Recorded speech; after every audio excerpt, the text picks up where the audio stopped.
Bagyong Lando magdugay pa sa Luzon, kusog nga hangin moabot og 120 kilometers per hour. Mga armadong pundok ug mga tulisan gipanid-an sa kapulisan.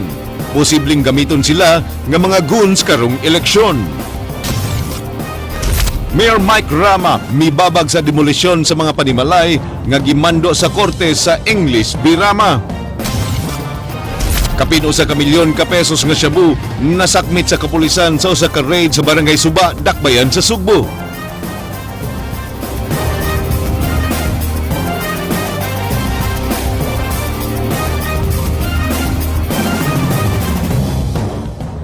Maayong hapon Sugbo, Kabisayan. Usa ka pump boat gikan sa Bohol paingon sa Sugbo ni Tikyaob niadtong Sabado. Mga pasahero naluwas samtang tripulante sa barko nga miluwas kanila naputlan og tiil. Kini ang giaksyonan ni Jinky Rosit. Dinhi sa pantalan sa Pier 1 nagpaabot ang pipila ka mga emergency rescuers niadtong Sabado sa buntag. Ilang gihuwat ang mga naluwas nga pasahero sa motorbangka nga MB Mansan nga nalunod taliwa sa kadagatan sa isla sa Camotes. Pasado alas 10 na dihang miabot ang MV Filipinas Dinagat nga iya sa Cocaliong Shipping Lines nga mo'y gisakyan sa 22 ka mga pasahero ug 6 ka mga tripulante. Matud sa taga Shipping Lines, naagianra nila ang mga biktima nga nag-utaw-utaw sa kadagatan. Yan, nalabyan, nakita namo niyan, inform ang kapitan nga naay mga tao galutaw-lutaw sa dagat, so amo gi-rescue. Migikan ang pump boat alas 11 sa gabi sa Kalituban, Talibon, Bohol, paingon unta sa Pasil Fish Port aron mag-deliver sa mga karga niini nga kinhason, guso ug mga isda. Apan tungod sa dagkong bawd ug kusog nga hangin, maoy hinungdan nga naputol ang higot sa katig ug nabali. Giangkon sa usa ka boat crew nga kumpiyansa ra sila bisan sa impormasyon nga dunay bagyo. Biyahe lamig ahat gabi kay daghan magud ra kinasun ba? Daghang ilang kinasun og isda nga manugon makayo sila gasto ay amo lagi hatod. Usa sa miluwas sa mga pasahero nga naglutaw-lutaw sa kadagatan si Rudyard Payusan, chief mate sa cargo ship nga LCT Crescent. Naputol ang iyang tuong nga tiil nga nahigot sa pisi nga gamiton unta niya pagluwas sa ubang pasahero. Matud nila, kakulba og kawa sa paglao mo'y gibati nila samtang nagutaw-utaw sud sa 8 ka oras. Ang ibati na ko ma'am, ang kahadlok nga saka loud ba nga wala na yung makaluwas na mo. Layo na biya mi kay gigiabutan ma'am.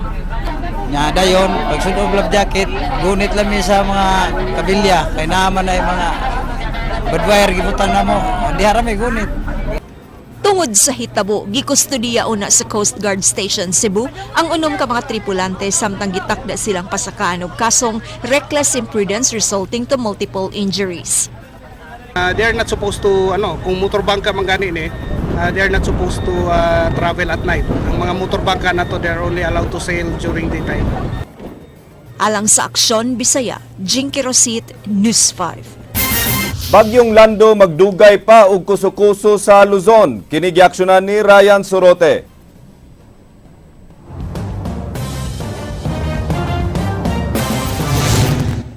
Mas mahina ang pag-irog sa Bagyong Lando pag landfall ini sa Luzon. Gikan sa 15 kilometers matagtak na, nahimo na lang kinig 5 kilometers matagtak na hinungdan nga mas gibaha ang Luzon sa Sigi ug Uwan. Katapusang nasigpatan si Lando sa Vigan City, Ilocos Sur. Bisan hinay am gikusgon sa hangin niini, aduna gihapon kini gikusgon sa hangin nga 120 kilometers per hour og pag-unos nga moabot hangtod sa 150 kilometers per hour. Mas midako ang diameter nga apektado sa bagyo gikan sa 500 kilometers ngadto sa 600. Ang mga lugar sulod niini makasinati og kusog nga pag-uwan.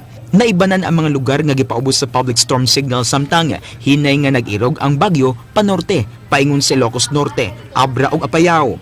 Signal number 1 sa Pangasinan, Zambales, Tarlac, Pampanga, Nueva Ecija, Nueva Vizcaya, Quirino, Aurora, Isabela ug Batanes. Giisa ang signal number 2 sa Ilocos Norte, Ilocos Sur, La Union, Abra, Apayao, Kalinga, Mountain Province, Ifugao, Benguet, Cagayan, Calayan ug Babuyan Group of Islands. Gibatabana nga sa Miyerkules o sa Huwebes pamubiya sa yuta si Lando nga paingon sa norte. Mahimo nga mukusog pagbalik ang bagyo pagtaak niini sa dagat paingon sa Batanes ug Taiwan. Padung sa Batanes na may dagat na sa diha, mo na ikaduhan ng landfall ba doon sa Batanes. Pero ang bagyo gani nga muagi na sa katubigan, mo intensify na po ni siya. Magpabiling nga hinay ang lihok sa bagyo tungod sa Dumble effect, mugna sa laing nagsunod nga bagyo nga dunay international name nga Champi. Laing nagpahinay sa lihok ni Lando ang managlahi nga high pressure sa China ug Japan. Di na usab mahimo ang Fujiwara effect o ang paghigop sa usa ka bagyo sa lain tungod sa distansya ni Lando ni Champi. Hinungaw ni Lando og padayon nga presensya sa amihan ang nasinati karon nga kusog nga hangin dinhi sa Kabisayan. Sa weekend pa magsugod paglayo sa nasod si Lando. Padayon ang gale warning sa mga seaboard sa Luzon o Kabisayan. Yes sir, pero posible ta sa Miyerkules sa paglayo ni ani, paggawas sa kayutaan sa Pilipinas, dili sa PAR, posibleng muhinay ang atong hangin. So, siguro by Wednesday or Thursday, ato na mawagtang ang gale warning. Alang sa Aksyon Bisaya, Ryan Sorote, News 5. Mayor Michael Rama mibabag sa demolisyon sa 50 ka panimalay nga gimando sa korte. Usa ka motion ilang giduso sa korte aron kahatagan og lugway ang apektado nga mga lumulupyo. Kini giaksyonan ni Leslie Caminade Vistil. Daling misong sa sitio Isko Ingles, Barangay Guadalupe si Mayor Michael Rama aron babagan ang gipahigang demolition human gimando sa korte sa pagdemolish sa tanang balay sa maong lugar. Ang lunang adunay gidakon nga 2,000 square meters. Gipa nag-iya sa usa ka attorney Makilito Mahinay nga nakapalit sa yuta gikan sa pamilyang Soto. Mga apektado nga residente nangayo og lugway hangtod Disyembre karong tuiga. Apan ni adtong miaging semana migawas ang court order. Ni hangyo may tag-iya ini ni Attorney Mahinay nga tagaan ang tabigamay lugway sa iyang malumong kasing-kasing nga maabot mi taon mahuman yung mga bata dinig eskwela kay daghan kay among mga estudyante dinhi sa Guadalupe. Unya wa pasad mi na mi relocation site pero wa pa ma-develop. Mato ni Mayor Michael Rama aduna sila gidusong motion sa korte paghangyo nga i-hold una ang demolition aron makapahimutang ang mga residente sa ilang relocation area sa Cute Pardo. Gisaara ni Mayor Rama nga makadawat og tag 10,000 pesos ang di mo minus 50 ka mga pamilyang apektado sa demolisyon. Hold lang ta karon. Kini karon nga igo, they will have to be relocated.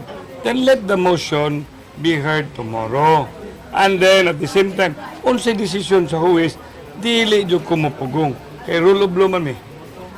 Alang sa Aksyon Bisaya, Leslie Caminade Vistil, News 5. Executive Department sa Kapitolyo misubmit og 3.6 billion pesos alang sa sunod tuig. Adunay labing dakong gigahin ang buhatan sa gobernador sa lalawigan sa Sugbo. Kini ang giaksyonan ni Jinky Rosit. Human sa makuti nga budget deliberation sa nanglabing mga semana, naduso na gyud sa Executive Department ang proposed annual budget nila alang sa tuig 2016. Ang budget nga gipangayo sa Kapitolyo miabot og 3.6 billion pesos, mas taas kini og 21.3% itandi sa budget karong tuiga. Ang budget proposal gitakda ngay paubos sa budget hearing sa Committee on Budget and Appropriations sa Junta Provincial nga gipanguluhan ni Bokal Gigi Sanchez. Matud sa Provincial Budget Officer Danilo Rodas nga ang buhatan sa gobernador maoy dunay labing dako nga gahin alang sa 2016 nga moabot og 623.7 million pesos. Pipila ka mga departamento adunay increase ilang budget proposal sama sa Provincial Treasurer's Office, Provincial Health Office, Provincial Agriculturist, Social Welfare o Provincial Engineering Office. Ilahag ng diskusyon, ilahan man ng legislative authority to approve, decrease, ilahan na. Depende na sa ilahang pagtanaw sa budget. Matod ni Governor Junjun Davide, dako ang gipangayo niya nga pondo tungod kay daghan pa siya og mga proyekto nga angayang tiwason sa di pa matapos ang iyang termino. Mawagi ng kaduda, sige man duda sa una pa, sige man duda gyapon. Pero ang ato lang tinimo man ato, tinuda na man atong pangalagad, no? Makita naman yan sa budget kung asa nato gigahin ang atong pondo, atong sa which basic services ang gitagan ng atensyon nato. Dako sabog pondo ang gigahin alang sa mga provincial hospitals, lakip na ang Cebu South Bus Terminal. Alang sa Aksyon Bisaya, Jinky Rosit, News 5.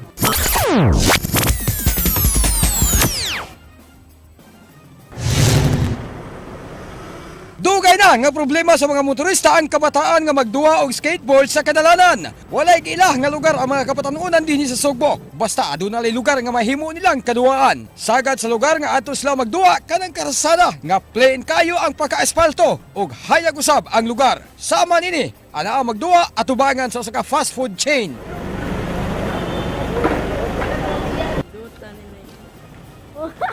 Amo usab nga naagian kini mga bata nga delikado kayong tan-awon. Walay protective gear nga ilang gigamit. Si Carl De La Cruz nga akong nahinabi miingon nga mas maayo pang magduwa og skateboard kaysa mag-adik-adik. Sa ilang lugar, daghan kayo ang nalunang sa ginadili nga drugas. Diri mo sa daan nag-skateboard? Diri rame kay kanang hindot man diri uti safe man sa diri gamay ra mga agi ba. Nya. Wa man sa milingaw sa mga puro mga adik dito mo pero may makitaan ba. Matong ngita na lang lingaw na malit mi aning mga longboard, rollerblade.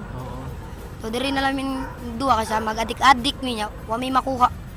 Kaning mga minor de edad nga nag-skateboard sa kadalanan, wa masayod ug unsay hingdangatan nila sa nga sila nga madisgrasya. Doon na kay aksyon ini ang katagkuan sa barangay. Alang sa aksyon dayon, Ed Cañete, News 5.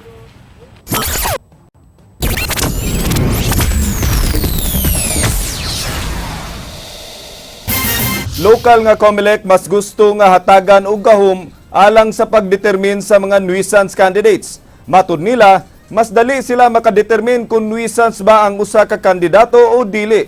Kini ang giaksyonan ni Jinky Rosit.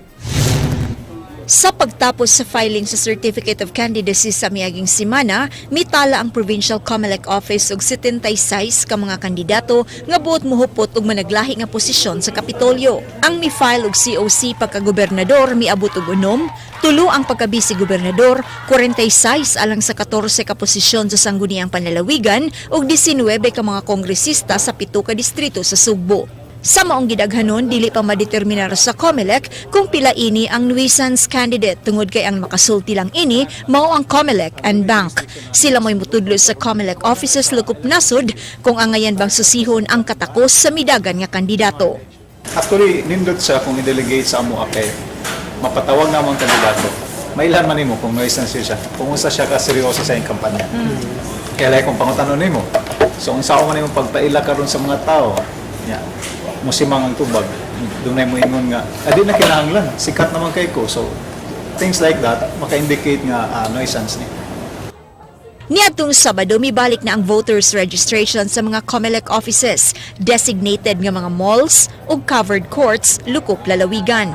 Sama sa gilauman, gidugok sa mga moparehistro ang naasoy nga dapit, apan dili na kuno kini samok tungod sa sistema nga gipatuman sa mga election officers.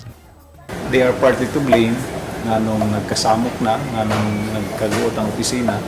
But as much as possible, we accommodate. Pero, di yun natin malikayan nga doon naging mabalibaran because of limitation as to time, space, and other resources.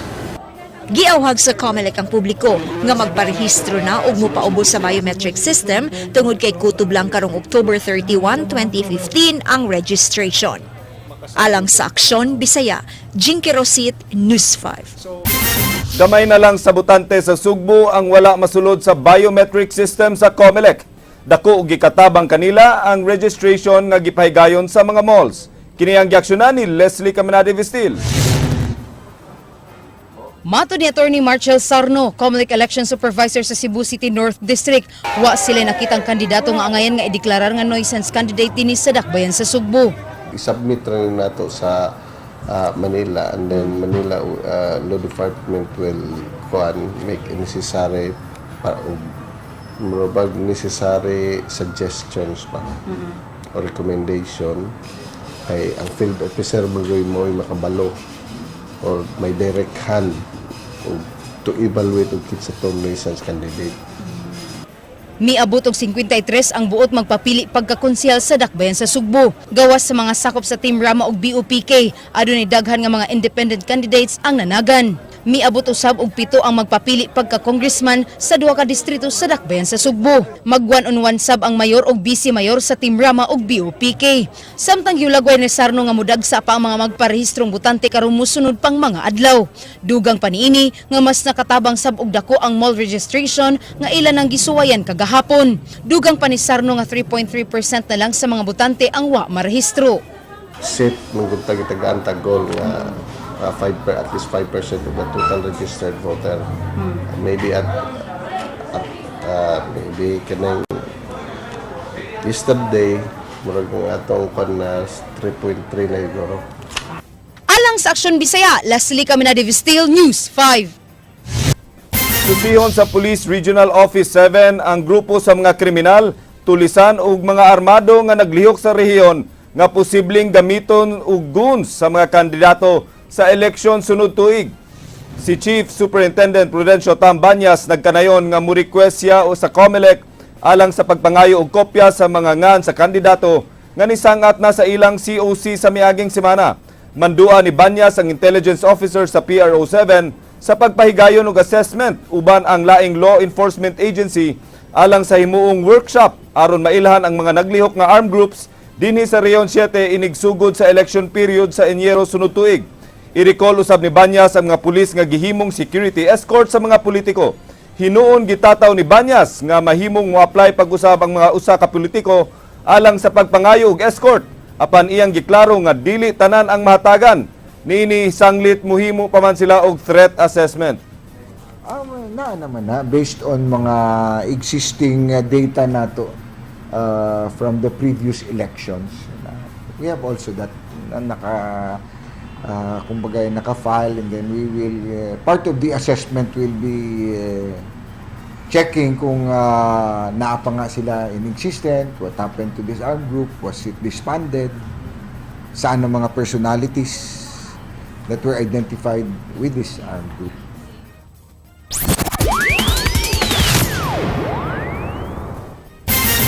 Usa ka hotline alang sa dunay problema sa mental health gilusad dinhi sa Sugbo. Niadtong makasinati sa depresyon, mahimong makatawag sa ilang helpline. Kinigiaksyonan ni Jinky Rosit. Niadtong Sabado nakighimamat ang presidente sa Natasha Goldborn Foundation at tubangan sa dulan 2,000 ka mga tinunan gikan sa nagkalain-laing tunghaan sa Sugbo kabahin sa epekto sa mental health nga nabantayang nagkataas na karon sa Sugbo.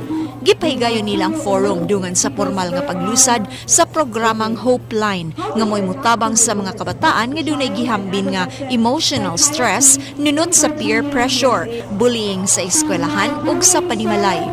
12 ka mga hotline responders mo'y mutubag sa mga tawag sa telepono, text message, emails ug ubang pangutana gikan sa mga tawo nga nakasinati og grabing depresyon.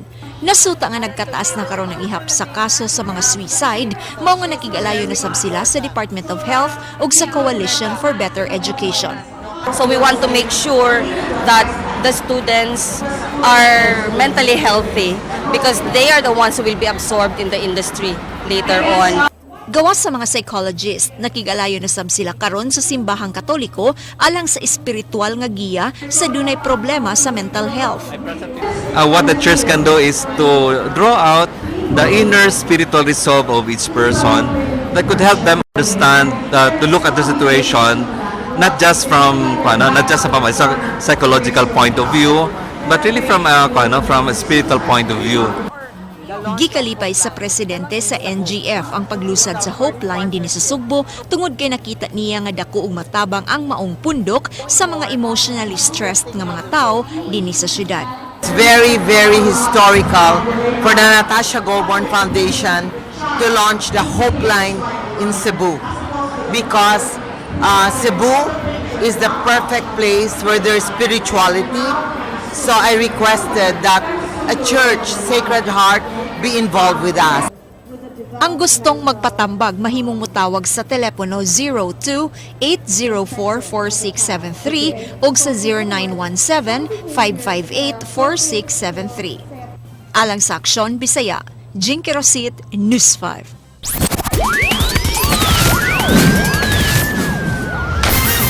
Kapin usa ka milyon ka pesos nga kantidad sa shabu ang nakumpiska sa mga sakop sa CIDG 7 gikan sa usa ka panimay sa barangay Suba sa Dakbayan sa Sugbo kaganihang buntag. Ang aksyon gisundan ni Ray Pasaporte. 7 ka bulto og dulan sa 60 ka gagmayng pakete sa giduduhang shabu. Armas ug bala lakip na sa paraphernalia ang ebidensyang nakuha sa criminal investigation. Ang Detection Group 7 kaganihang buntag sa giabangang balay ni Jeffrey De Los Santos sa Abiliana Street sa barangay Suba sa Dakbayan sa Sugbo. Si De Los Santos mao'y subject sa search warrant nga giisyu ni RTC Judge Soliver Peras sa Branch 10 may kalapasan sa Section 11 sa Republic Act 9165. Nadakpan sab ang igagaw niini nga si Emmanuel Garcia 18 anyos mukabat sa 1,180,000 pesos ang kantidad sa shabu nga nasakmit gikan ni De Los Santos kinsa gitumbok nga level 2 drug poser. Ato na silang gihatagag impormasyon may tungod unsa may mga kadaot nga mahimo ni aning drugs. So nato lang kay ila man ang linya. So wa tay mahimo ana kay lain-lain man gyud ang kuan sa tao bisan pag-unsaon nimo. Suma pa sa CIDG sa wala pa nila gi-applyan og search warrant. Nipahigayon una sila og test bike kang De Los Santos. Human sila nakadawat og taho sa illegal nga kalihukan niini. Gihulagway nga lapad ang operasyon ni De Los Santos base sa nakuhang ebidensya sa kapulisan. Isang linggo kami nagkandak ng surveillance sa kanya. Susihon sab sa CIDG ang tag-iya sa shabu. Sanglit si De Los Santos niingon nga igo rang gibinlan sa shabu og hatagan ra sab siya og sweldo. Makabuo na ko. 5. Usa may paagi ani. Imo ikaw gi mo repack ani? Bawa binlan ra ko. Binlan ra ka sa butang. Ko wala kanong naging mukhaon mo. Kutong ikaw bagong mata. Kami magsulo na sila. Napil ko ako'y labot. Suyop ka? Wow, di mo suyop na.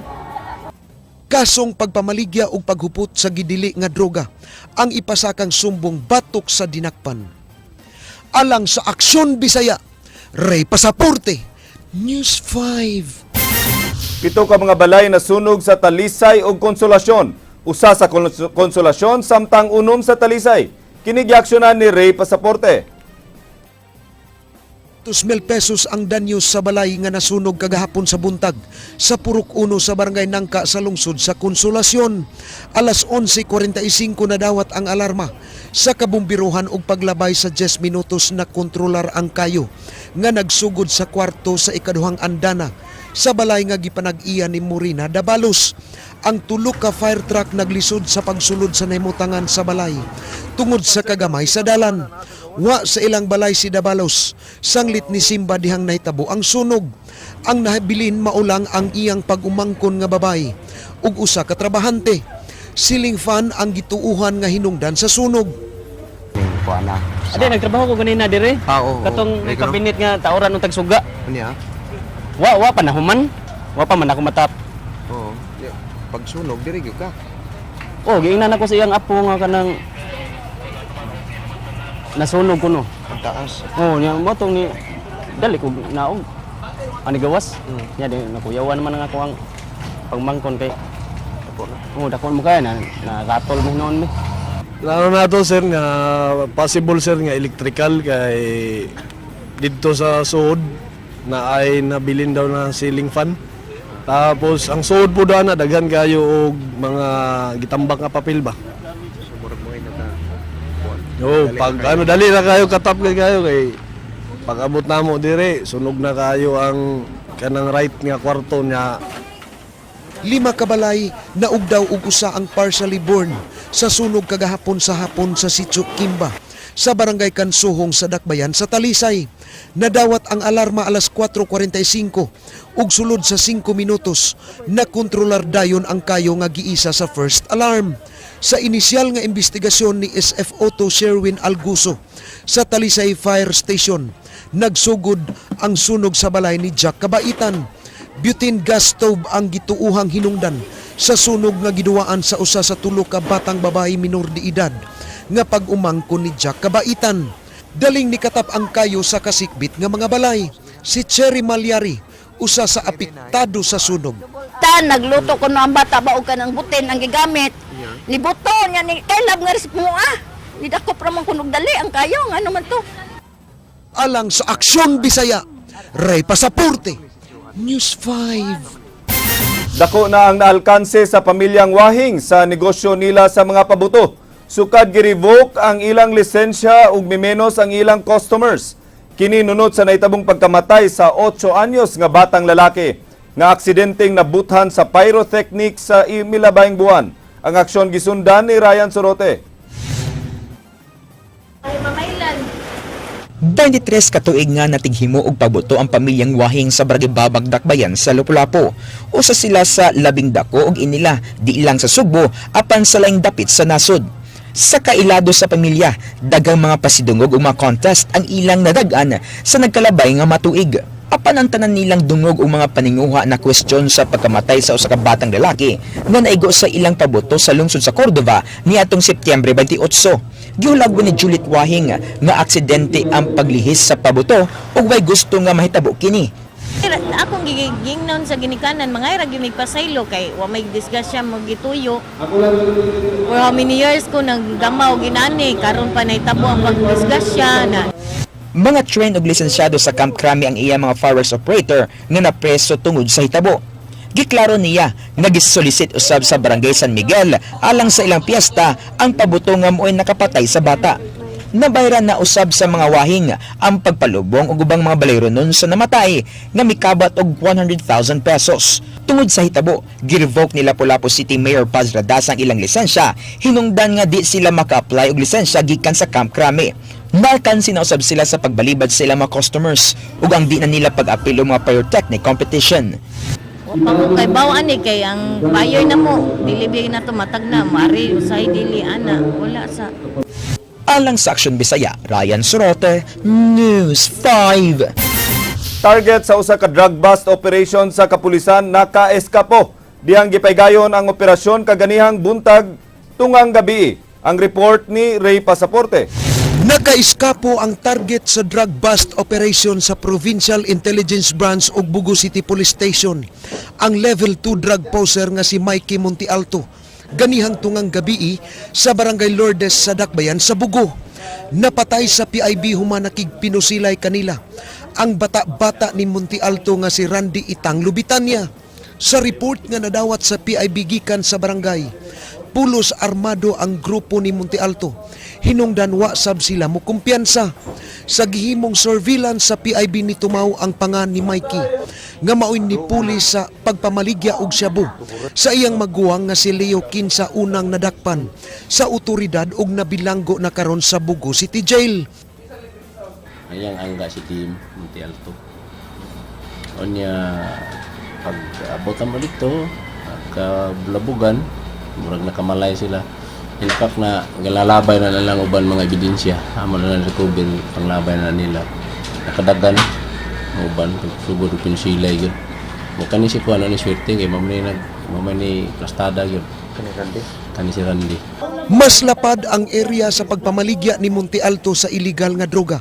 Sanglit ni abot naman kini sa lungsod sa Midilien, Daan Bantayan, Tabugon ug San Remigio. Nakuhang ebidensya ang upat ka bultong shabu. Diin usa niini ang subject sa buy-bust operation. Paraphernalia, armas nga kalibre 45 ug ER rifle sulod sa sakyanan ni Montialto. Samtang nakuhaan sab og 9mm nga armas ug motorsiklo ang namatay nga si Lubitania. Okay, ablim na sakyanan naganda na abot na mo so dito ang uban mga paraphernalyas kani nakita na mo kaning iyang ER-15 dito sa sulod sa sakyanan. So si Mikey may nagdaan ng No, sa Sutro? siya. Atong Enduro, si Itang? Si Itang. Mamantoy gigamit niya pag-transport sa confidential informant, kuha o katong pusyal bayan tapag suhod dito kay sublunon mo na. Si Lubitania maoy hitman ni Montialto. Niadtong mga nakautang og shabu ug di makabayad. Gipasabot ni Sulante nga lehitimo ang ilang operasyon sanglit igo ra silang mibaw sa grupo ni Montialto nga unang namusil kanila. Matud ni Sulante, muhimo sab sila og dugang investigasyon aron mailhan ang laing upat ka kauban ni Montialto nga namusil kanila og nakasibat. Gibana-banang mukabat sa 120 mil pesos ang kantidad sa shabu. Alang sa Aksyon Bisaya, Ray Pasaporte, News 5.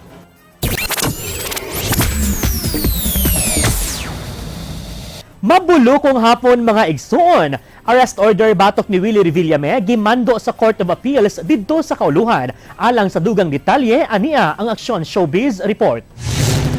Gimando sa Court of Appeals ang pagpadakop sa TV host nga si Willie Revillame tungod sa kasong child abuse ug exploitation. Sa 11 kapahina nga desisyon sa CA 13th Division, gipalig-on ni Associate Justice Maria Luisa Padilla ang desisyon sa Regional Trial Court Quezon City nga dakpon si Willie. Ang kaso tungod sa giingong pag-abuso sa host sa bata nga si Janjan nga daw gihimo niya nga usa ka macho dancer bugti sa 10,000 pesos sa programa ining Willing Willie ni adtong Marso tuig 2011 sa TV5. Sa moong episode, ang 6 anyos nga batang contestant naghilak samtang nagsayaw nga sama sa usa ka macho dancer sa usa ka club. Kahinumduman nga nakadawat og daghang pagsaway si Willie gumikan sa iyang gibuhat sa moong bata. Wa pa gipagawas nga pamahayag ang TV host sa desisyon sa korte. Ug mao kadto naglangkob sa atong Lights, Camera, Action Showbiz karong hapon hangtod ugma mga igsoon alang sa walay karapusang mga showbiz chismis ubanikon ninyo matag alas 7:30 hangtod alas 9 sa buntag Lunes hangtod Biyernes sa Rated JP sa Radio 5 101.9 News FM Cebu. Alang sa mga nag-unang Lights, Camera, Action Showbiz kini si JP Laucot Serra ang atong word of the gay nagkanayon. Huwag kang magalit sa ex mo na may bago na kasi katulad ng nangyari sa inyong dalawa, maghihiwalay din sila. Agay!